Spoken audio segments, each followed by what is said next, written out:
We'll hear argument first this morning in Case 11-1160, the Federal Trade Commission versus Phoebe Putney Health System.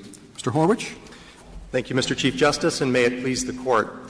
The state action doctrine provides a defense to a federal antitrust suit when a state has clearly articulated and affirmatively expressed an intent to displace competition with respect to the particular activity at issue in the suit. Now, in practical terms, what that comes down to is whether application of federal competition law would somehow subvert a sovereign state policy choice that's clearly evident in state law. Now, that policy might be expressed in mandatory or compulsory terms, but short of that, it would also be enough if the state had specifically permitted conduct that is inherently anti-competitive. But a grant of general power to act. You don't think that the grant of powers in this case would permit the hospital authorities, the corporation, to set prices for their services that are below the competitive prices in order to serve the needy? Well, isn't that inherent in the regulations? I think it is, although for reasons that don't affect the analysis of the question about an anti-competitive acquisition. And let me explain why the analysis might be different with respect to prices. There is a specific authorization in the statute for the hospital authorities in conjunction with the counties to partly fund, or I guess entirely in principle, fund their services through tax revenues. So they have another source of funding that would allow them to price in ways that a competitive actor would not necessarily price its services. So if we're talking about particular pricing decisions, say, I guess it would be below-cost pricing that is alleged to somehow be anti-competitive, then there might very well be a state action defense to that because because the state's power to price services subsidized in a way that an ordinary actor wouldn't be able to do might very well displace competition in that way. Do you have any cases in which we slice it that fine? Well, I do think so. That you're a state actor for some anti-competitive purposes and not for others? Yeah, absolutely, Justice Scalia. I think the best example comes from Goldfarb versus Virginia State Bar. So in that case, the issue was a challenge to a practice of minimum fee schedules that were set by not by the state but agreed upon by a bar organization. Now, the state in that case, of course, regulated the practice of law. It regulated admission into the practice of law. It regulated certain aspects of the conduct of the practice of law. And this Court held in Bates versus Arizona State Bar that those sort of regulations do constitute state action. But the Court did not accept the submission that the state action defense covered the setting of minimum prices that was at issue in that case, because that was not something that there was state action over. And and taking a step back, the justification for the state action doctrine is that the state is trying to pursue some policy that is part of its traditional sovereign prerogatives to regulate its own economy, and that federal law was not understood to intrude upon that. But if the state is not actually trying to advance some other policy with respect to the particular conduct at issue, then it can't be said that the state has done something that federal law should stand aside for. Mr. Horwich, you said in your reply brief that if the hospital authorities law specifically authorized local hospital authorities to acquire any and all hospitals within their geographic area, then the clear articulation requirement would be satisfied. But the authorities law does authorize the acquisition of other hospitals. And it doesn't say one or two, it says other facilities. So why doesn't the hospital law do exactly what you said would satisfy the clear articulation requirement?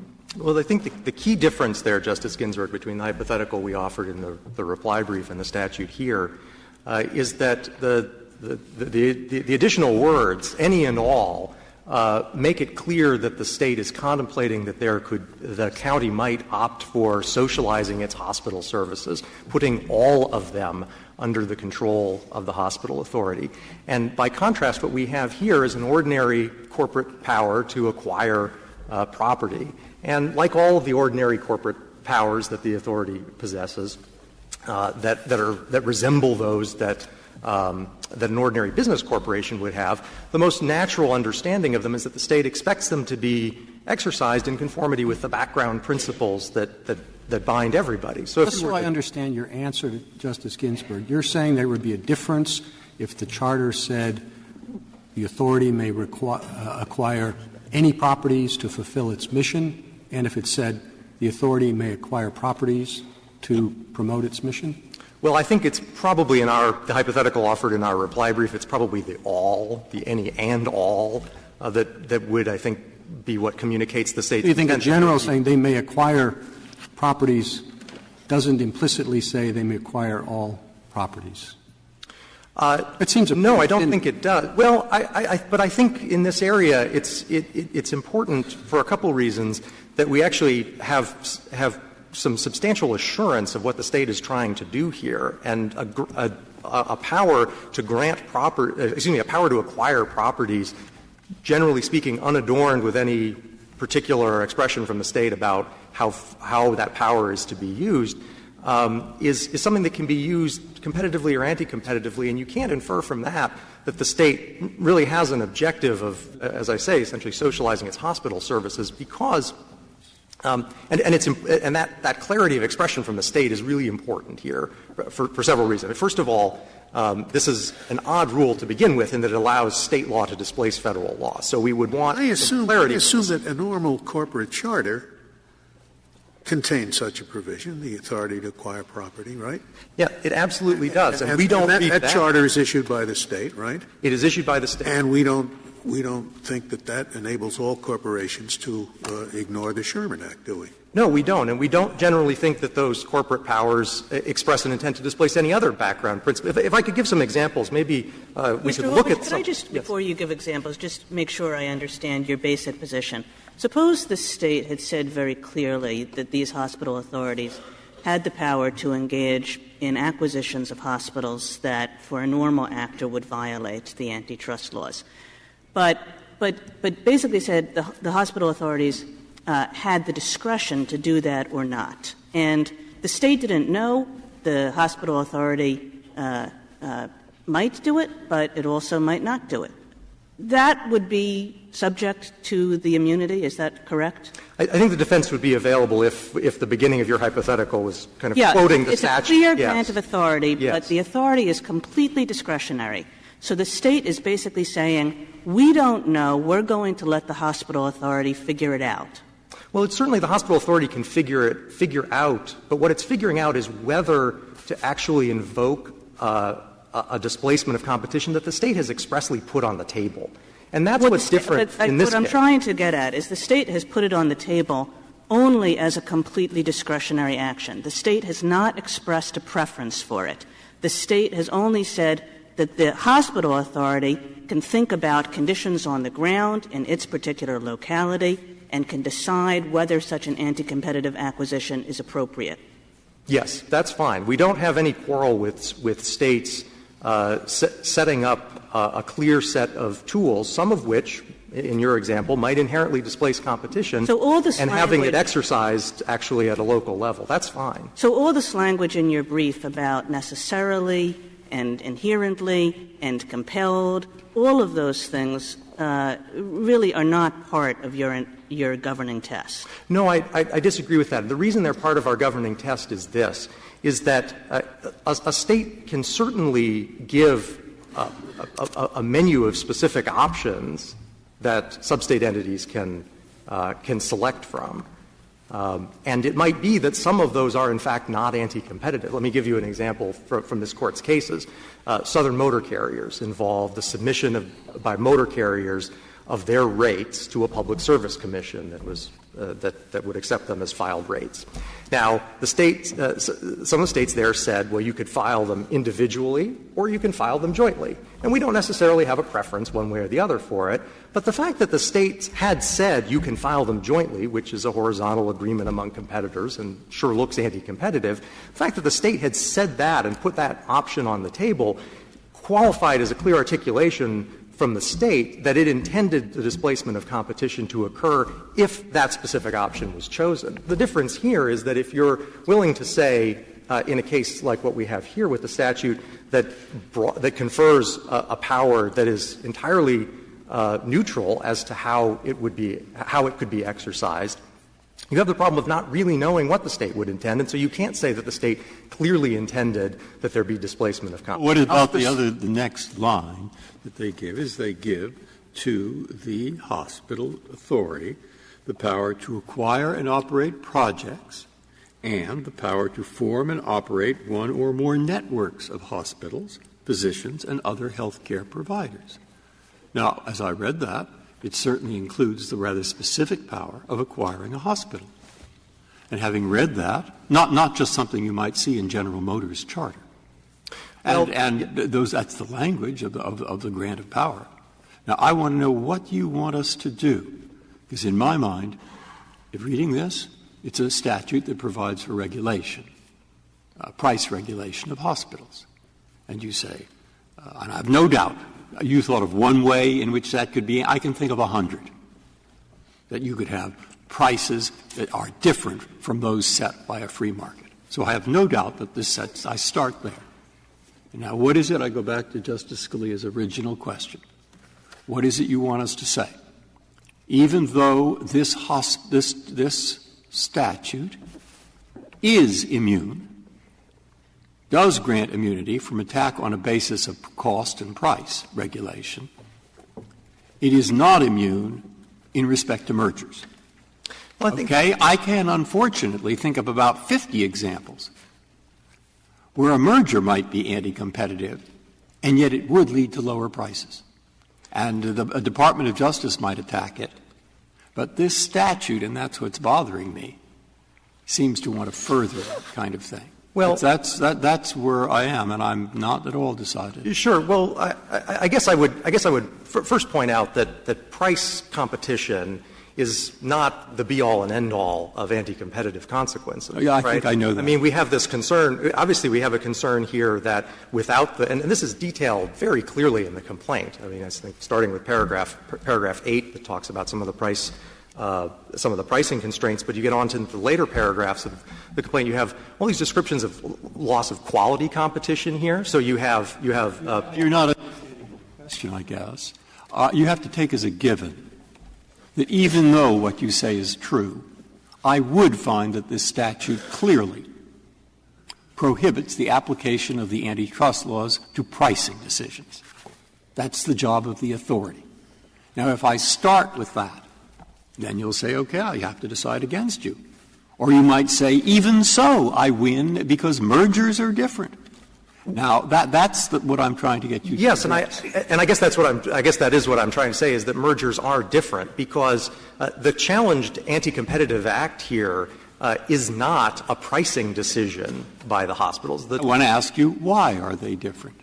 After all, we have one, the specific language I read, and two, I can think of examples where a merger would be anti-competitive under the DOJ and your FTC rules, yes, and yet probably would further the purposes of the statute by lowering costs.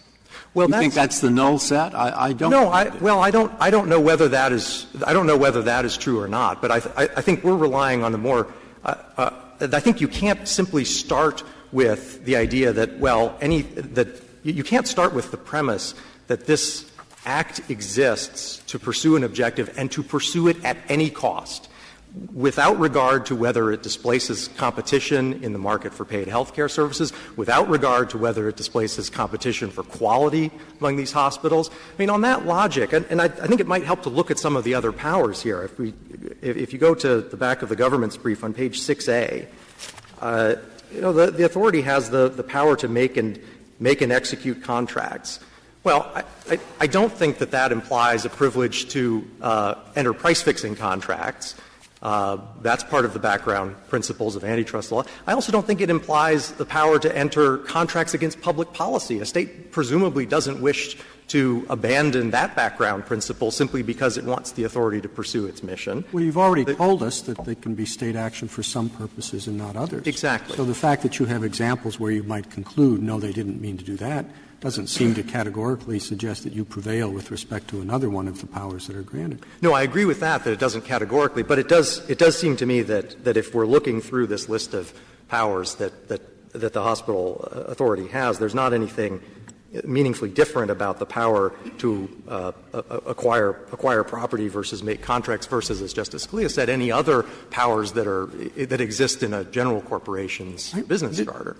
This may be completely wrong. You can tell me. I would doubt that in counties or municipalities of this size, you're going to have, 5 hospitals, and so that the authority could acquire a hospital and yet still it not have any significant merger consequences on its face.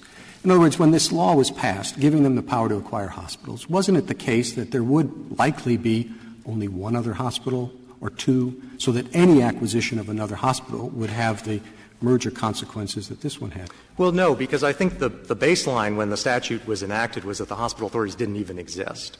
So they didn't own any hospitals. And the first acquisition of a hospital can't raise a competitive concern because it's not concentrating the market in any way. It's simply transferring ownership of the hospital from one actor to another. Just to follow the Chief Justice's question, suppose it were shown that there were many rural counties, rural areas in Georgia very much like this one. Would that change this case? I thought that was the purport of the question, the thrust of the question. I think you'd have to imagine a very stylized hypothetical to see that the state had clearly intended to displace competition. You'd want to see, for example, let me give you a... Well, I know Georgia has 158 counties or something. Right. So I think they probably have many rural areas with 1 or 2 hospitals, to guess. Right. But I suppose that guesswork is not going to be a basis for saying a state is clearly intended to displace competition.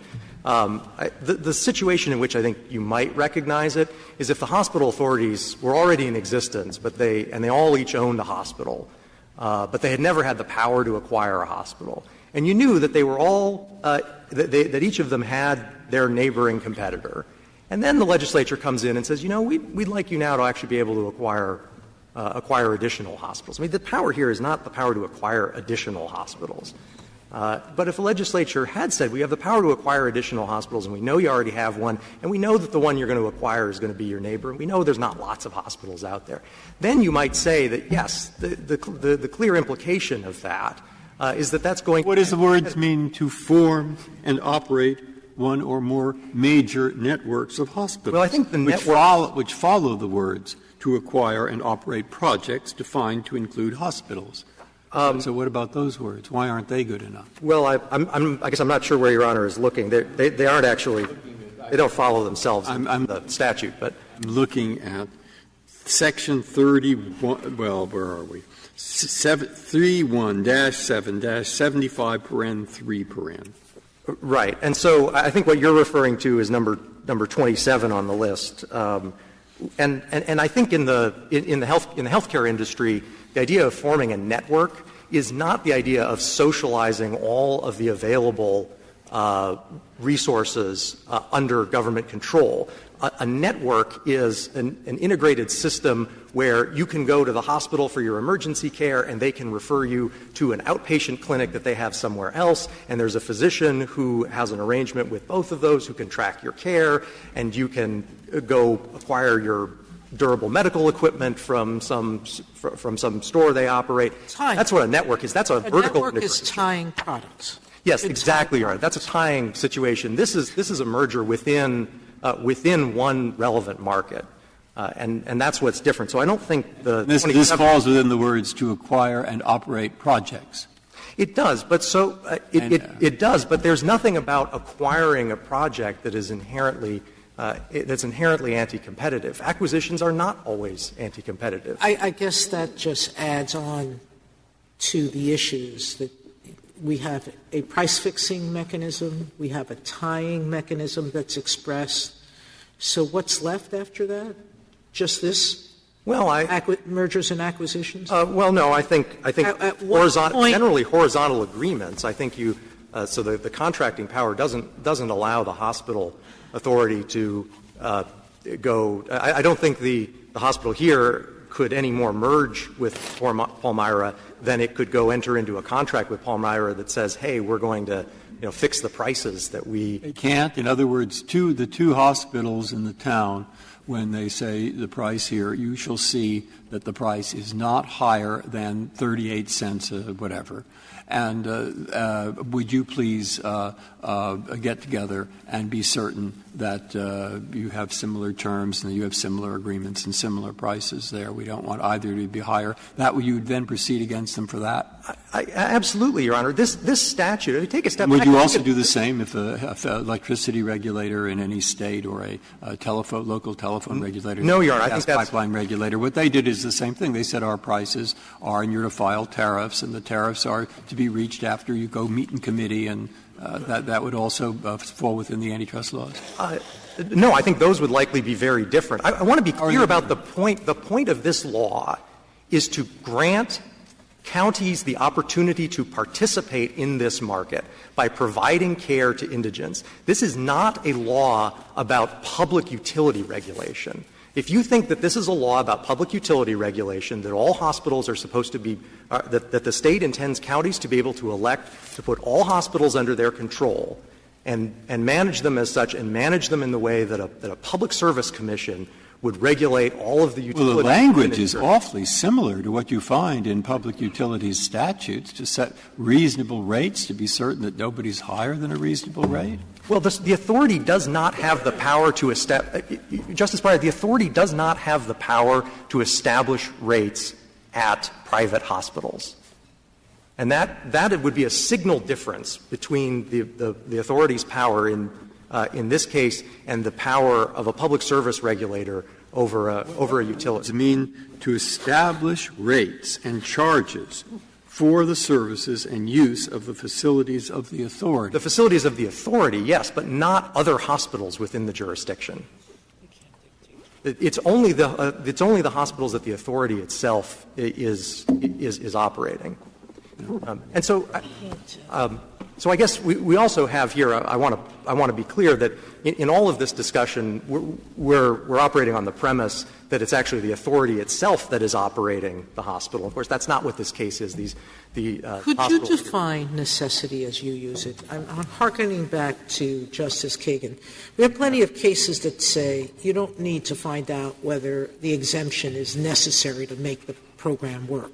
Right. No, we don't think it means we don't that. make that no. state it's not a normative judgment. Exactly. Correct. And in your answer, you conceded that whether if there's discretion, it's not necessary to make it work because if the authority can say yes or no, it's not necessary. So what's your definition of this? Well, our definition, well, I have to be honest, it's hard to define it because it's going to arise in a number of different contexts. But but the times where this Court has used it, it has used it to convey the idea that the choice that the State is offering is no choice at all if Federal law is going to come in.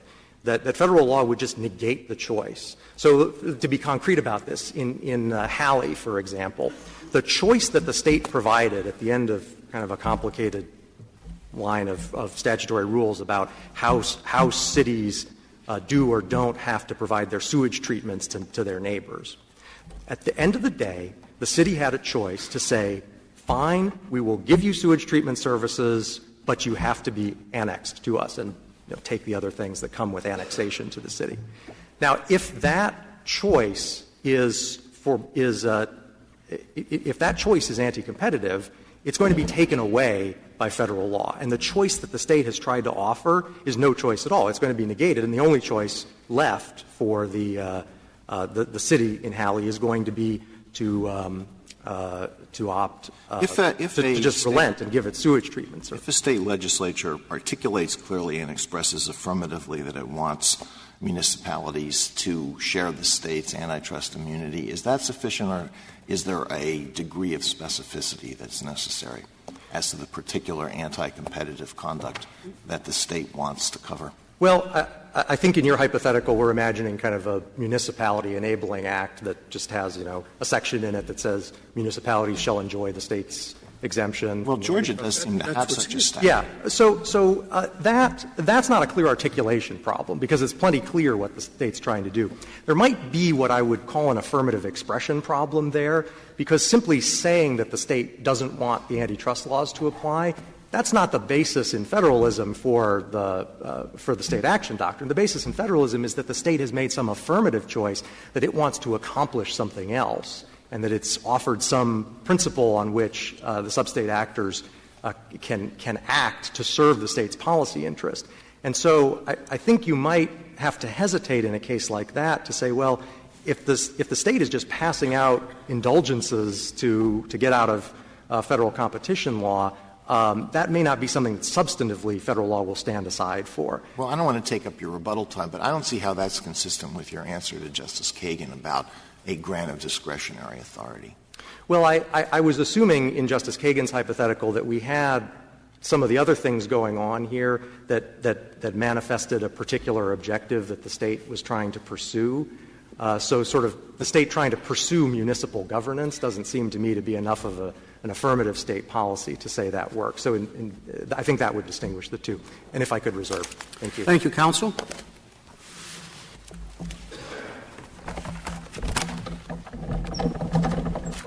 Mr. Waxman.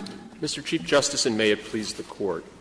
In the specific area of local hospital services, the Georgia legislature has adopted a model of local public choice, including the choice to reduce or eliminate competition. There is no issue here, Justice Scalia, with respect to your earlier question, of general corporate powers. The Hospital Authorities Law creates local public authorities to, quote, exercise public and essential government functions to provide hospital care for residents, especially residents who cannot pay.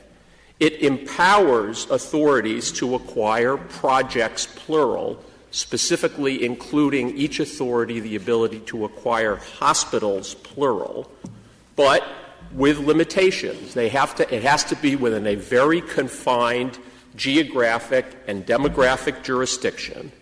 And for authority hospitals, it replaces any pure market model with statutory mandates, a mandate to provide services to all indigent in the community and to price all services on a not-for-profit basis and with a statutory limitation on rate of return. Well, I don't see how any of that pertains to whether they can create a hospital monopoly. You can do all of that, even though you're not the only hospital in the area. I guess my point here is that the legislature's the powers that the legislature has given hospital authorities are not by any means general corporate powers. They are broader than what a corporation may have in certain respects and much narrower in other respects. And but the only respect relevant here is the ability to acquire other hospitals. That's right. And right? there is and that's a general corporate power. Every corporation in Georgia has the power to acquire, including acquire other businesses. These are the supervening mandate of the legislature, and this is well explained in Georgia Supreme Court cases, particularly DeJarnette, which was decided right after Georgia amended its constitution and enacted the Hospital Authorities Law, was the goal to provide adequate hospital services, particularly for the indigent. Georgia wasn't so sure because didn't it come in originally on the side of the FTC? in this case? It did, and Georgia's complaint and its theory in the district court, which it did not pursue in the Court of Appeals or here, was not that the authorities weren't exercising state power, but that the contention that the operation of the hospital by the special purpose corporations that the hospital authority created was not adequately supervised. That is what the state was arguing in the district court. And when it lost that point, it withdrew from the case and has remained absent ever since. Mr. Waxman, we do have a brief from quite a number of states. And the brief basically says, we do this all the time. We set up these local authorities, and then we give them powers because they have to act in the world. And we give them normal powers, like the ability to make contracts and the ability to buy property. And when we do that, we don't mean that they can do anything they want, notwithstanding the antitrust laws. And to construe these very normal powers that we would give to a state entity in order to allow it to operate as a permission to violate the antitrust laws is not at all consistent with our own intentions. I have no problem with the amicus brief filed by the states supporting the FTC in this case, which is posited quite expressly and at the outset on an understanding that what is involved here is simply a state authorization of creation of a local entity with general corporate powers and nothing more. That could not be farther from this case. These special purpose authorities do not simply have general corporate powers. They have a mandate. There is a Georgia constitutional amendment that coincided with the enactment of the hospital authorities law that derogated the state's duty to provide indigent care to its hospital care to its citizens. Well, is it a fair characterization of your argument? Is it a fair characterization of your argument to say that the possibility that the hospital authority can use its general power in this way is tantamount to or equivalent to the legislature intending that it be used that way? Is that your argument? No. We take seriously the standard that this Court announced in self-consciously clarifying the level of explicitness that a legislature has to use in Town of Halley.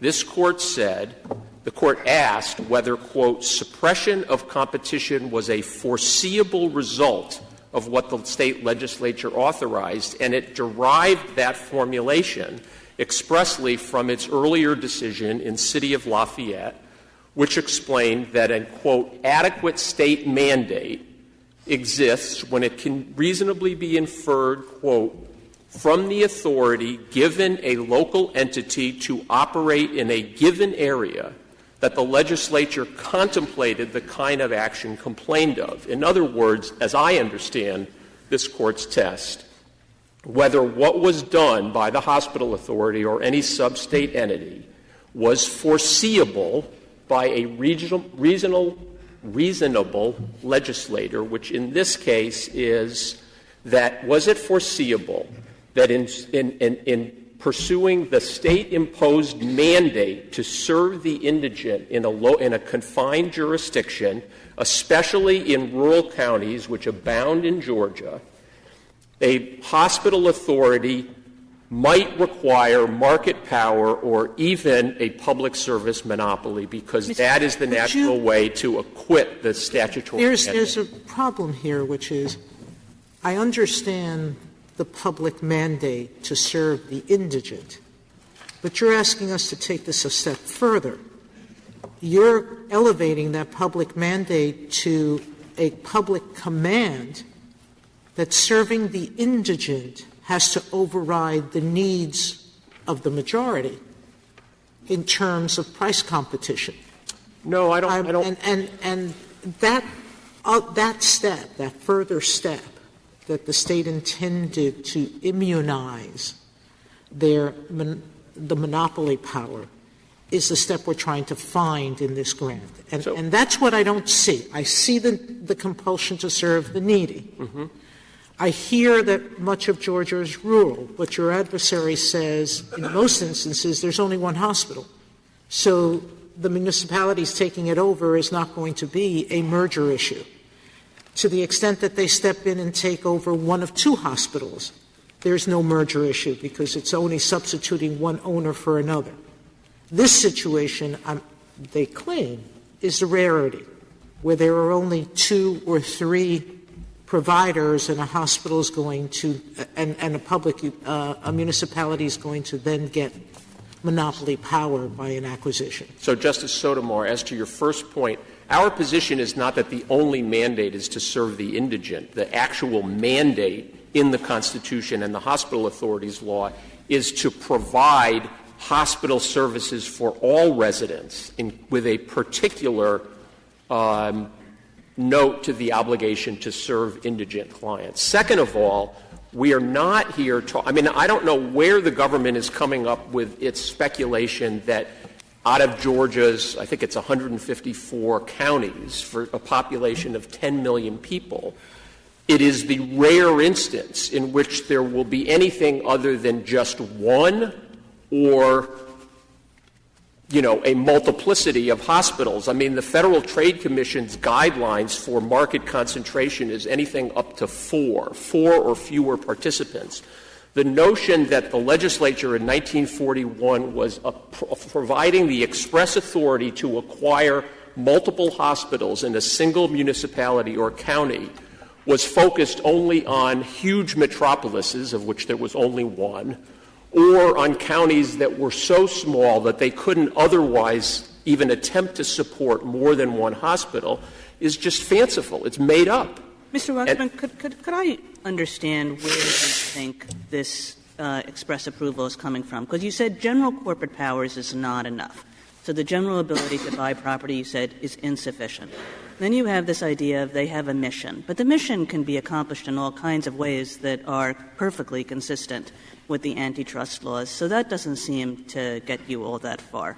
So what else have you got to show that the state actually thought about this issue and approved this power for the hospital authorities? Okay. I mean, for one other thing is in Section 7-77, as was noted before, the authorities are subject to regulation of rate of return. Now, if that doesn't bespeak the foreseeable consequence of market power, I don't know what does. That is the hallmark of a regulated public service monopoly, or at least the regulation of a return by a participant with market power.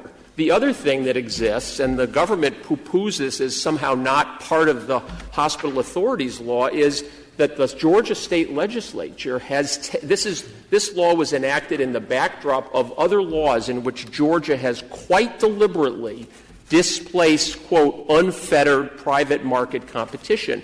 The Certificate of Need law is the paradigmatic example of the imposition of regulation at the expense of free market competition. And in fact, a lot of states have that. You can't open a new hospital without getting a certificate of need. Are you saying that in all of those states the result is that the antitrust laws can be ignored? No. Our argument is not that the existence of a certificate of need law indicates an intent by the legislature to fully displace the antitrust laws with respect to anybody else. My point is, in the context of other Georgia systems that strictly limit entry into or expansion into these local markets, combined with very severe rate restrictions, an obligation, mandate to serve. I don't interrupt, but the point that he's making in response to my earlier questions along these lines, I think, was the following. Where do they get their hospitals, these authorities? The law sets up a hospital authority. All right. Where did they get their hospitals? The legislature permits them to be built. Well, what's actually happened? I mean, you know, in fact, where these hospital authorities got their hospitals from. You mean all of the hospital authorities? Not all of them. Georgia? I now am in a county, and suddenly I'm the mayor, and I see this law, and it says we can set up a hospital authority. So, Joe, I say, you're the boss, you're the hospital authority guy, and he says, you're to run the hospital. He says, what hospital? We don't have a hospital. So I want to know, where did they get their hospitals? The answer, Justice Breyer, I think, I mean, there's nothing in the record to indicate where all the hospitals. I don't need to know all of them. I just want some rough idea where they come from. Let's take the example of this. You may not know. No. Let's take the example of this county in terms of what was done and what is now being challenged. Mm-hmm. So when there was a public hospital beginning in 1911 in Dougherty County. Yeah.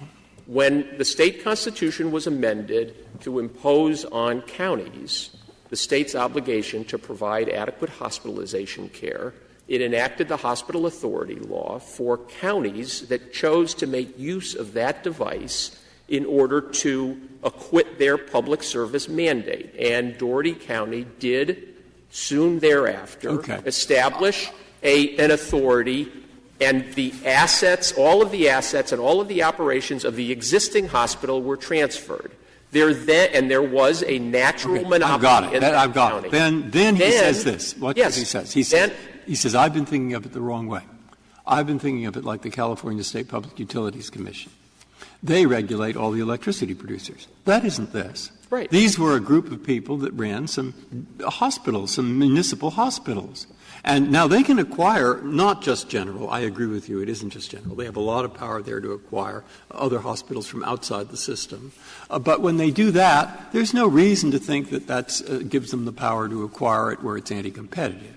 Well, now, the fact that you can regulate your own hospitals, which is one track and one group, it doesn't say that you have to bring in anti-competitive people. I mean, you have to bring in others where they're anti-competitive. That I think, is his point. Don't think of it as one thing. Think of it as two separate systems. We're not arguing that the hospital authority law gives the hospital authorities the right to regulate non-authority hospitals. We're not arguing for that. I know that, but once you don't, he says, you see, they don't regulate prices of non-authority hospitals. They don't do this for non-authority. They don't do that for non-authority, even though they might have the power to bring them in. But when they have the power to bring them in, why read this? It's at least ambiguous. Why read this as saying you can bring them in where it's anti-competitive to do so?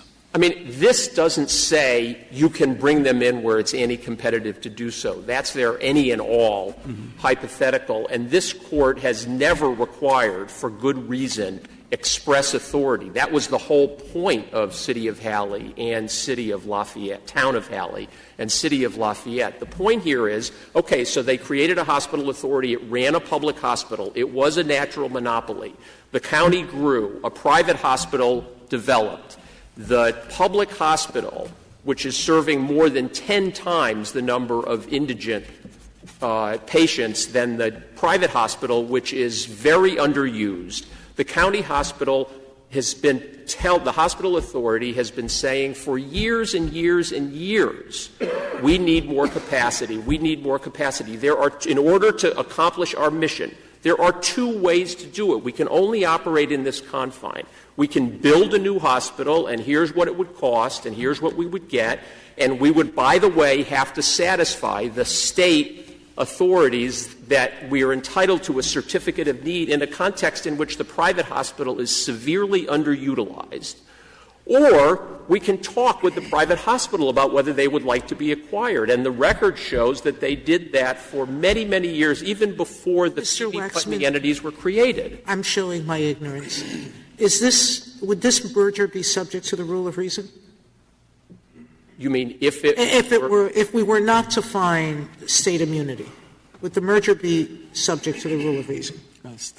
I am embarrassed to say I don't know enough about I was embarrassed to ask the question, but I was taught to ask the question. If it is, I'm going to assume it is. It will both be corrected by our respective colleagues soon enough.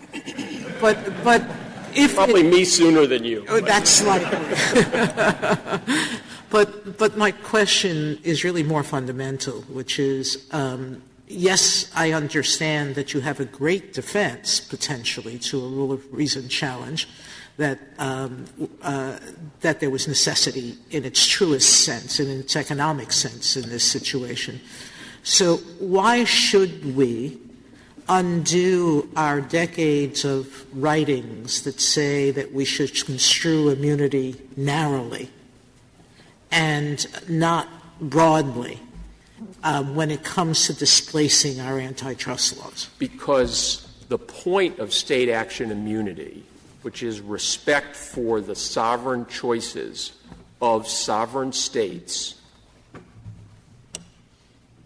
exists not only to provide an ultimate defense in litigation on the merits, it's to protect states and sub-state entities from the costs of litigating. I mean, the question ultimately in this case and in all these cases is who gets to decide?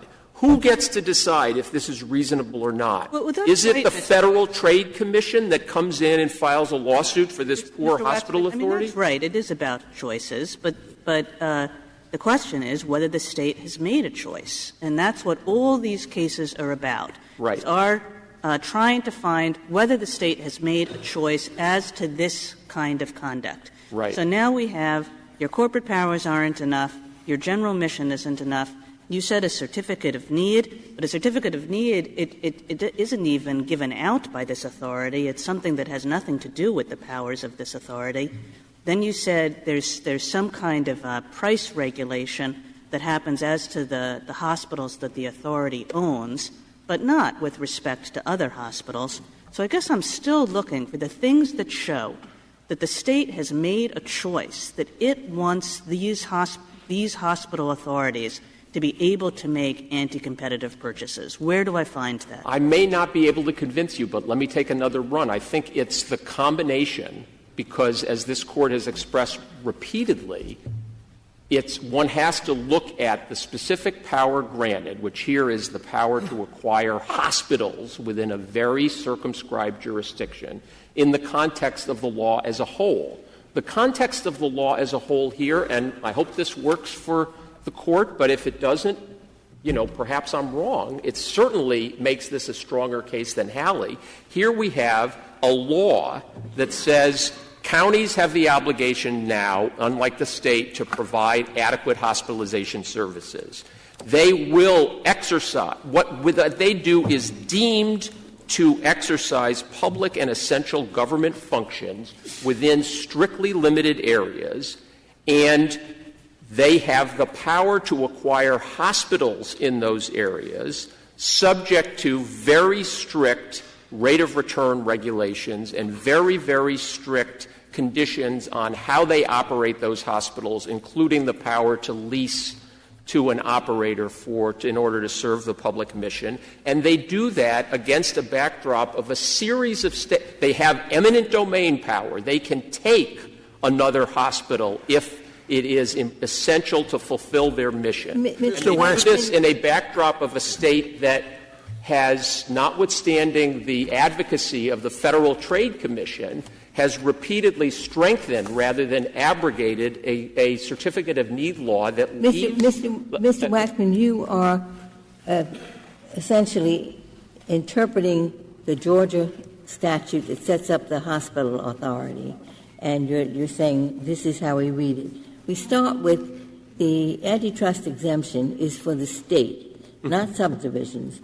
So the state has to give it to the subdivision for the subdivision to have it.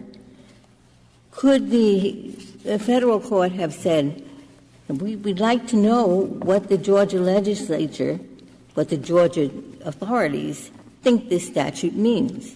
So could a question have been certified? I don't know if Georgia has a certification procedure, but to the Georgia Supreme Court and say, tell us, does this statute, is it intended to transfer the state's immunity to the locality, to the local unit? I mean, I assume that the Georgia state courts could do that, but Justice Ginsburg, I think it's important to recognize that the FTC doesn't dispute that county hospital authorities are, in fact, agents or arms of the state. No, but the question is, does this legislature mean that the state is transferring its immunity to this local unit? And I believe the FTC, Mr. Horwich can correct me if I'm wrong, but I believe the FTC's position is Generally, yes, but not with respect to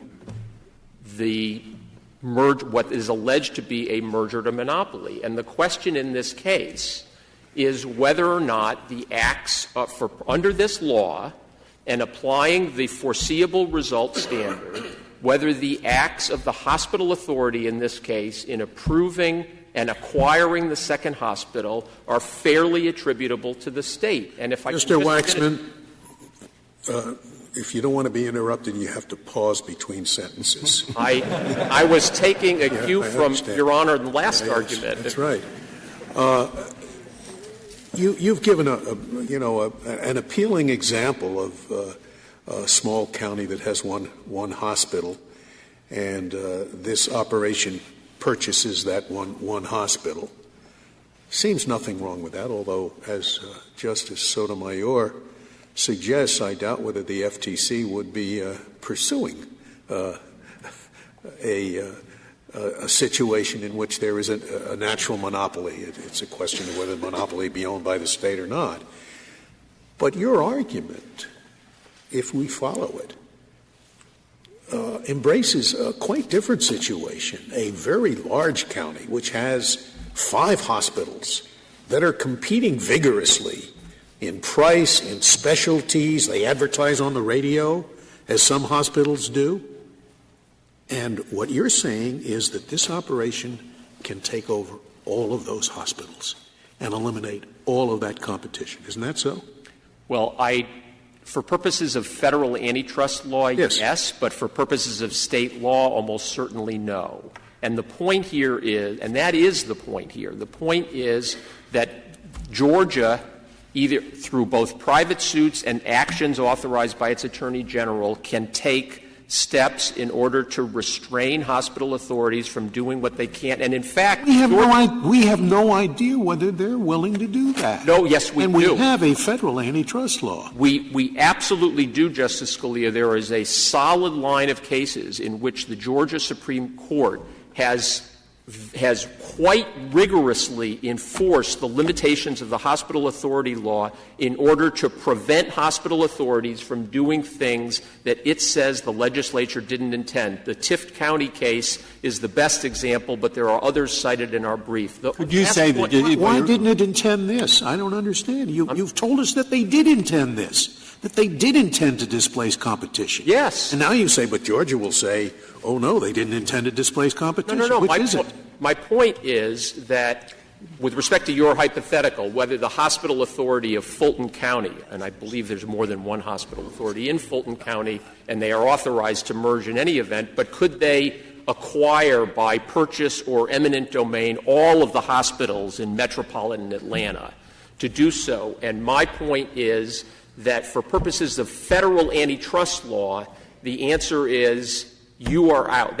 You're not the authority to inquire. The question is, just as this court, you explained for the court in Omni, there may be very many things that a local authority can do that would violate state law, and there are state law remedies, and my point only was that the Georgia Supreme Court has been very quick to enforce the limitations, but as a matter of federal antitrust law, the only question is, were they authorized to do things like this? They say on that this is a sham. We would just say 30 seconds on their argument that the FTC looked into it.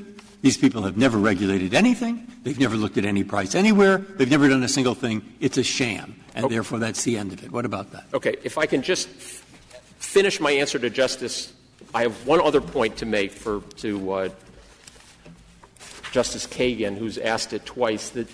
My last point I want to make, and then I'll answer this, is that this county, this hospital authority, like many, facing a capacity constraint and a non-discretionary mandate to serve the public needs for hospitalization, had two choices. It could have tried to convince the state to spend 3 times as much money to get half the number of beds, notwithstanding the existence of excess capacity, or it could buy the other hospital and get that capacity in a consensual transaction by the authority. And here's my point, Justice Scalia. This case is on all fours with this Court's decision in Omni.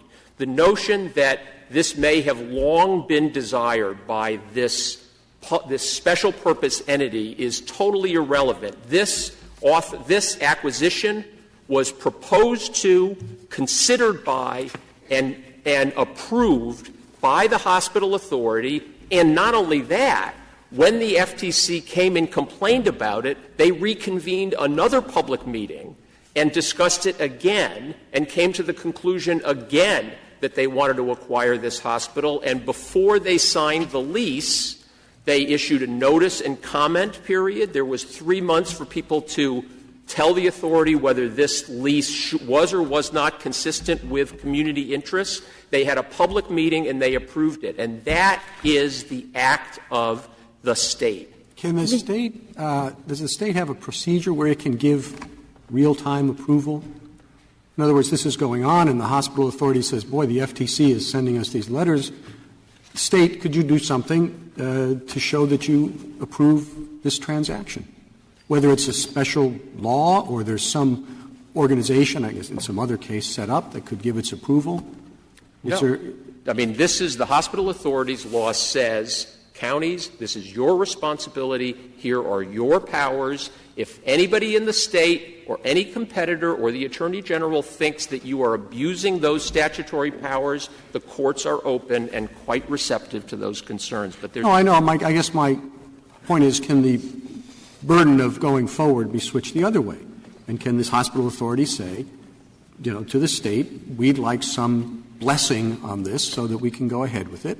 So the choices aren't really build your own hospital or acquire the other one in the abstract, but ask the state, what do you want us to do? Do you want us to build a new hospital, or is it okay if we acquire this one?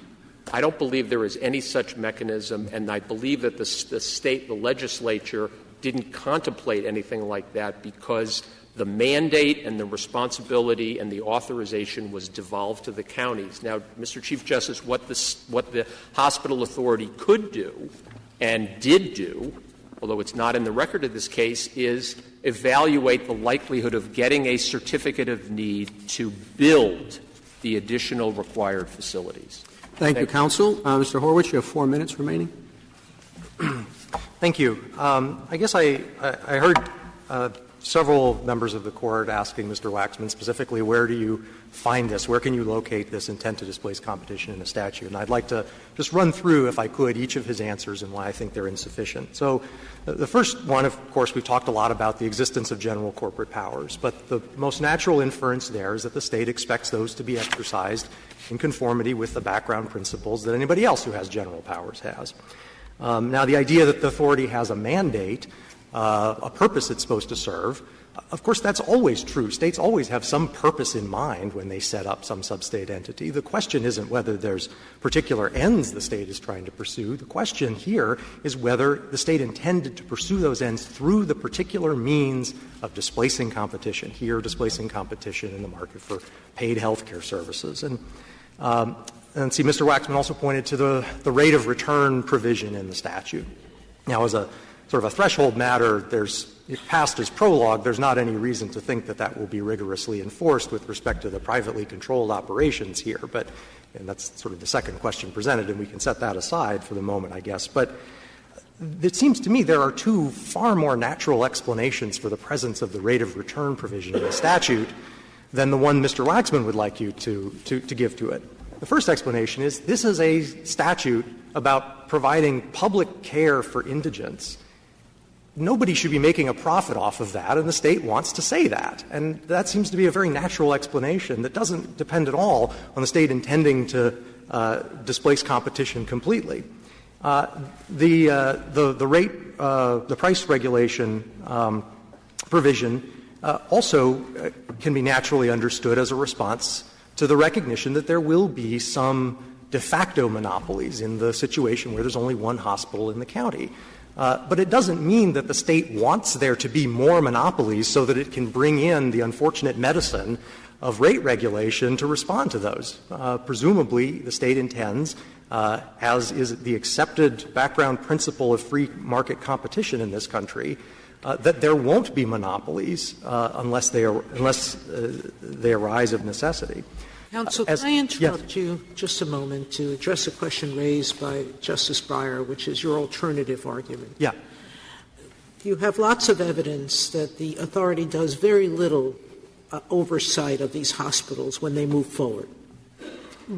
But is that the issue before us? Is the question of immunity as to what happens in the operation of the hospital or in their merger and acquisition, their actual formation?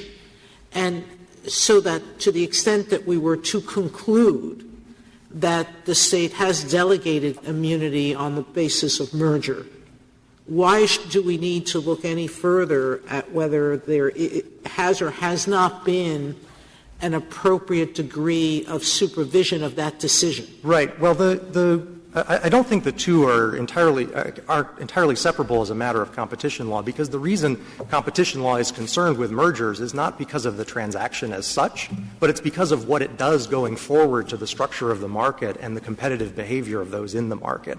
And so the state action doctrine says that if the state's going to go create a monopoly, it needs to take ownership of that monopoly. And I'm using ownership not in the literal sense, but at least ownership in the sense of actively supervising the monopoly to be sure that it is pursuing the objectives that the state has in mind for creating it. So that's why we're still concerned there.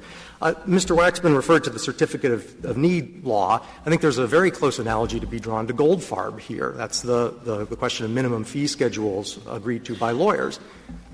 The state of Virginia regulated entry into the market for the practice of law, just as the certificate of need regulates entry into the hospital market. But horizontal agreements among people already in the market, such as here and such as the minimum fee schedule in Goldfarb, are not exempt just because of it. Thank you, counsel. The case is submitted.